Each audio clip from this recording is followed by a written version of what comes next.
Arantxa Muntzastegi Telkon taldeko zuzendaria, berriz ere errepidetan zer moduz dago aurtengo taldea? Oso ondo dago taldea eta, gogoakin. Daukagu jende oso ona aurten eta, gaur Kopa Espainiara bain gauz, hemen ere bain gauz, eta, ze maila ematen dugun. Iaz, maila oso ona eman zenuten batez ere denboraldi bukaeran, Viniciusekin nahi lasterketa irabazita, aurten Vinicius ez dago, baina txornuaren askazue, esorro azken dagoeneko ikusi dugu nola Romanik Furkes oso indartzu dabil. Bai, daukagu jende oso ona, dago Mujika ere bai, oso ondo ibiltzen duna, eta, aurten espedo dugu ondo ibili. Zeintzuk dira taldearen helburuak? Taldearen helburua, hor ibili, irabazten baigu lasterketa batzuek, eta, igotzen baigu jendia.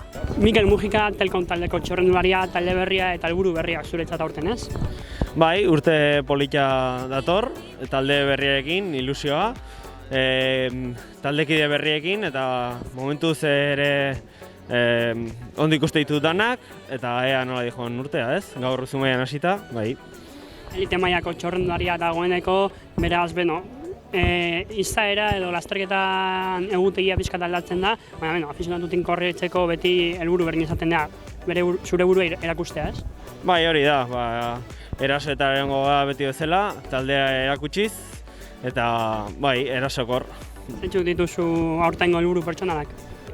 Karrera gehien gustatzen zaizkitenak eta helburu bezala jartzi dutena beti die nagusiki 3 Euskal Herriko Kopa Espainiak, hori die niretzako politenak eta gero maiatze ingurura Nafarroko itzulia bai.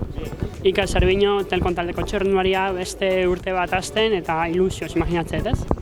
Bai, beste urte bat hemen Zumaian, gustora, taldearekin, eta talde nahiko berria dakau, eta, zelan juten den eguna.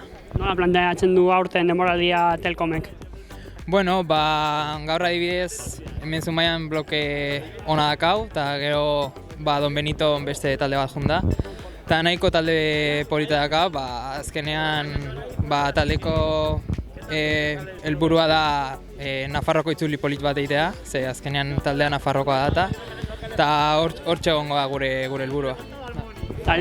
Nafarroko itzuliaz gain, denboraldi osorako talde edo bloke oso indartzua duzu, ez? Bai, azkenean ongi egin dugu gauzak eta jende politia ekarri dugu, eta gelditu gehianak ongi egingo dugu. Eskerrik asko.